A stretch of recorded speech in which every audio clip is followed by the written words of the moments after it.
Hello friends. आज जो हम लोग टॉपिक डिस्कस करेंगे that is goodwill, valuation of goodwill according to the weighted average adjusted profit. इसके लास्ट वीडियो में हम लोग ने डिस्कस किया था कि एडजस्टेड प्रॉफिट क्या होता है। ठीक है, तो आज के टॉपिक में भी उसी तरीके से एडजस्टेड प्रॉफिट निकालने के बाद हम उसका वेटेड एवरेज प्रॉफिट के हिसाब से गुडविल कैलकुलेट करेंगे। ठीक है, so the concept is almost similar to the simple average profit method. ठीक है, so the topic is valuation of goodwill as per weighted average adjusted profit. Now see sums. Calculate goodwill on the basis of 3 years purchase of last 4 years weighted average profit। तो goodwill कैसे calculate करना है कि जो 4 साल का जो weighted average profit है, weighted average profit of the last 4 years, उसका 3 गुना जो है वो गुडविल होगा, है ना। लास्ट 4 years का प्रॉफिट देखो क्या दिया हुआ है। 2020 का 25,000 रुपया था, 2021 का 27,000 रुपया, 2022 का 46,900 और 2023 का 53,810 रुपये। ठीक है, this is the profit as per PL account. और वेट्स क्या देना है हमको? वेट्स देना है 2020 के लिए 1, 2021 के लिए 2, 2022 के लिए 3 और 2023 के लिए 4। तो ये तो खैर बाद में आएगा। अभी संग में एडजस्टमेंट क्या दिया हुआ देखो। पहला क्या बता रहा है? During 2021 a major plant repair for 10,000 was done which was shown in the PL account। एक बहुत ही मेजर रिपेयर हुआ था जो कि एसेट्स में दिखाने की बात थी, और गलती से उस खर्चे को उसने पीएल अकाउंट में दिखा दिया है। ठीक है, तो this is what? This is abnormal loss या एबनॉर्मल एक्सपेंसेस। ठीक है, तो हमने लास्ट वीडियो में क्या बताया था कि जो भी एबनॉर्मल एक्सपेंसेस होता है उसको हमें ऐड बैक करना होता है ना। If you watch my last video you can understand that abnormal losses are added to the profits to get the real profit. Clear? तो ये जो 10,000 रुपये है इसको हमको ऐड बैक करना, मुझे सवाल बता देंगे अभी। फिर एक closing stock for the year was 2021 and 22 was over valued. तो हमने ये भी बताया था कि अगर over valuation of closing stock है तो उसको लेस करते हैं, और over valuation of opening stock है तो उसको ऐड बैक करते हैं, है ना। और एक बात है कि जैसे मान लो इस साल का closing stock will be the opening stock of the next year. तो 2020 में जो क्लोजिंग स्टॉक था वो 2021 का ओपनिंग स्टॉक बन जाएगा। 2021 का जो क्लोजिंग स्टॉक है 2022 का ओपनिंग स्टॉक बन जाएगा, है ना। As simple as that. And last one is to cover the management cost. An annual charge of 5,000 should be made for the purpose of goodwill valuation. ये लास्ट वाला केस है वेयरइन जो खर्चा दिखाया नहीं गया था अब हमको दिखाना है।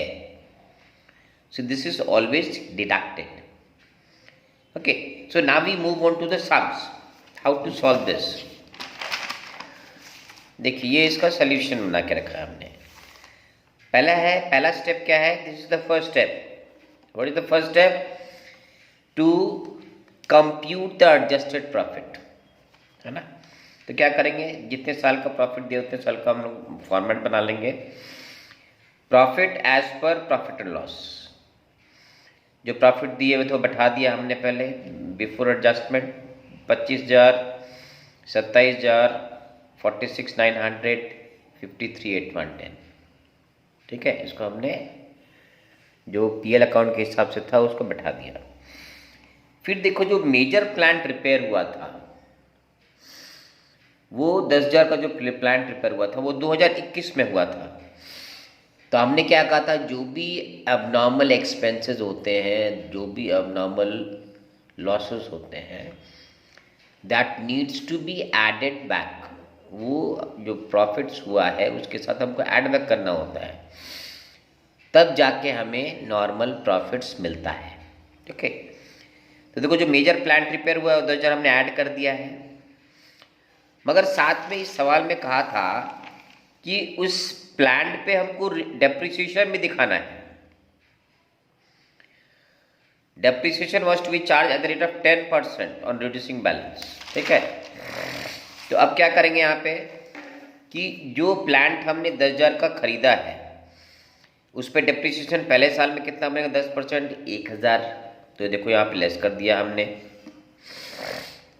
ठीक है, तो 10,000 से 1,000 रिड्यूस हो जाने के बाद उसका वैल्यू हो जाता है 9,000 रुपया, यानी नेक्स्ट ईयर उस मशीन का वैल्यू 9,000 रुपया है। तो उस पर 10% हो गया 900। सेकेंड ईयर में 900 डिडक्ट करने के बाद मशीन का वैल्यू हो जाता है 8,100 रुपये, है ना। उस पर 10% हो जाएगा 810 रुपया। तो ये तीनों साल का हमने इसको डेप्रिसिएशन दिखा देना है। ओके, जैसे 10,000 का मशीन था, पहली साल हमने उसमें 1,000 घटाया तो मशीन का वैल्यू हो गया 9,000। दूसरी साल से 10% घटाया 900 रुपया तो इसका वैल्यू हो गया 8,100 रुपया। और तीसरे साल का वैल्यू हो गया इस पर 10% 810 रुपया। ठीक है, तो ये आ गया। नेक्स्ट जो एडजस्टमेंट था, closing stock was over valued for 21 and 22 was over valued by 1,000 रुपया 2,000 रुपया। तो अगर क्लोजिंग स्टॉक ओवर वैल्यूड है तो उसको हमने लेस करना होता है। ओके, बिकॉज अगर तुम क्लोजिंग स्टॉक ज़्यादा दिखाओगे तो तुम्हारा प्रॉफिट जो होता है वो इंक्रीज हो जाता है। So to know the real profits you need to deduct that extra increase which you have done. तो जिस साल में क्लोजिंग स्टॉक बढ़ाया तो उसमें घटा देंगे। देखो 2021 में 1,000 घटाया, 2022 में 2,000 रुपये घटा दिया। मगर यही जो क्लोजिंग स्टॉक है नेक्स्ट ईयर का ओपनिंग स्टॉक बन जाएगा। तो अगर क्लोजिंग स्टॉक के ओवर वैल्यूएशन को लेस करते हैं तो वो नेक्स्ट ईयर का ओपनिंग स्टॉक बन जाएगा। तो ओपनिंग स्टॉक का ओवर वैल्यूएशन को ऑब्वियसली हमको ऐड बैक करना पड़ेगा, है ना। तो जो 1,000 यहाँ हमने लेस किया था वो नेक्स्ट ईयर देखो हम लोग दोबारा ऐड कर देना है। किस हेडिंग पे? Over valuation of opening stock. ठीक है, ये ध्यान में रखना।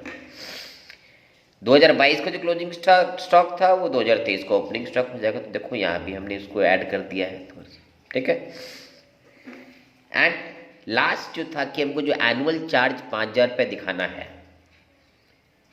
ठीक है, ये खर्चा पहले नहीं दिखाया गया था, अब दिखाना पड़ रहा है हमें। तो उसको हम हर साल के लिए हर साल से घटा देंगे 5,000 5,000 5,000 5,000। ये देखो एनुअल चार्ज। ठीक है, ये करने के बाद हम लोग इसको एडजस्ट करेंगे। तो 25,000 से 5,000 बाद हो जाएगा तो एडजस्टेड प्रॉफिट हो गया 20,000 रुपया। इसको हम लोग एडलेस करेंगे तो ये आएगा 30,000 रुपये। इसको एडलेस करेंगे तो ये आ जाएगा 40,000 रुपये। और इसको एडलेस करेंगे तो ये आ जाएगा 50,000 रुपये। Now this is called the adjusted annual profit या एडजस्टेड एनुअल नेट प्रॉफिट। ठीक है, ये सारे जो एडजस्टमेंट है उसके बाद ये हमारा नेट फिगर आता है। ठीक है, now the second step is to find out the weighted average profit. कैसे निकालेंगे? ये ईयर लिख दिया 2020, 21, 22, 23।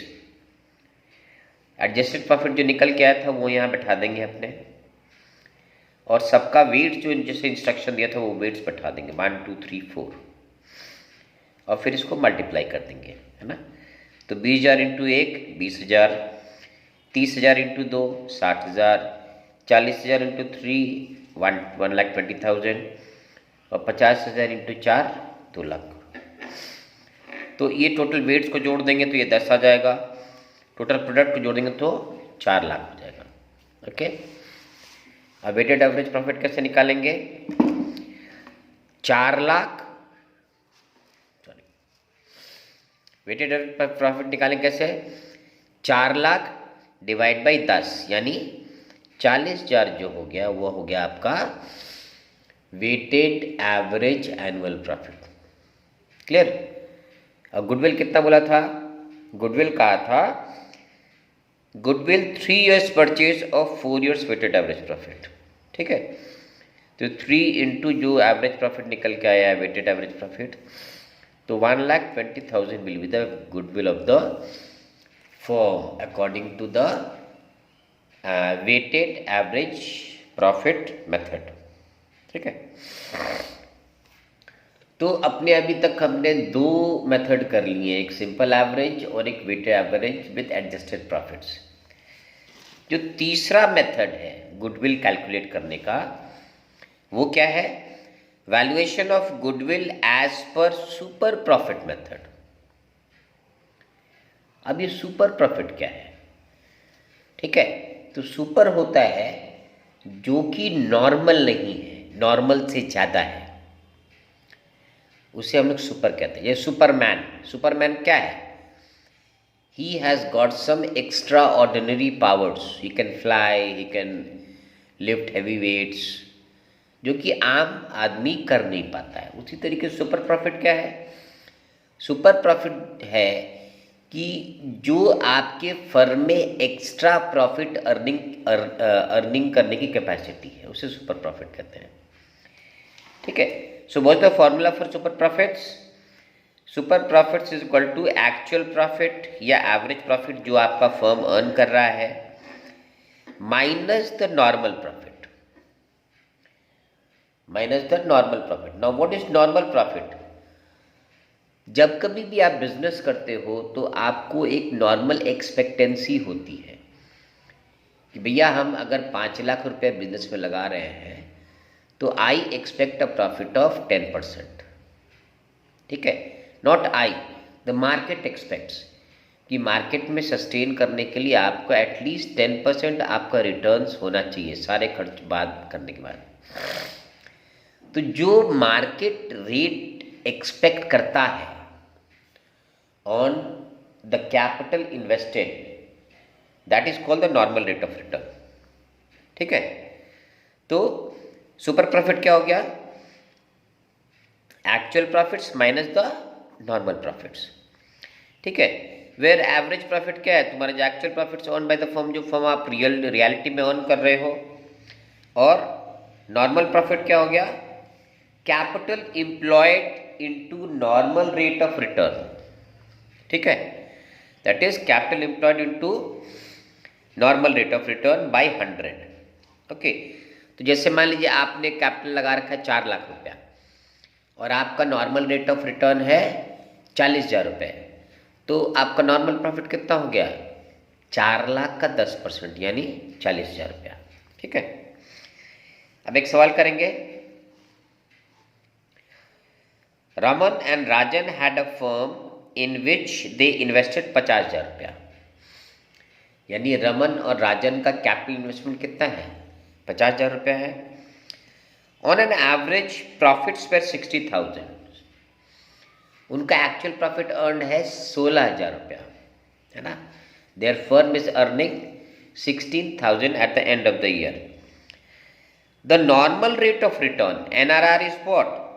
NRR is called normal rate of return. The normal rate of return during the year is 15%.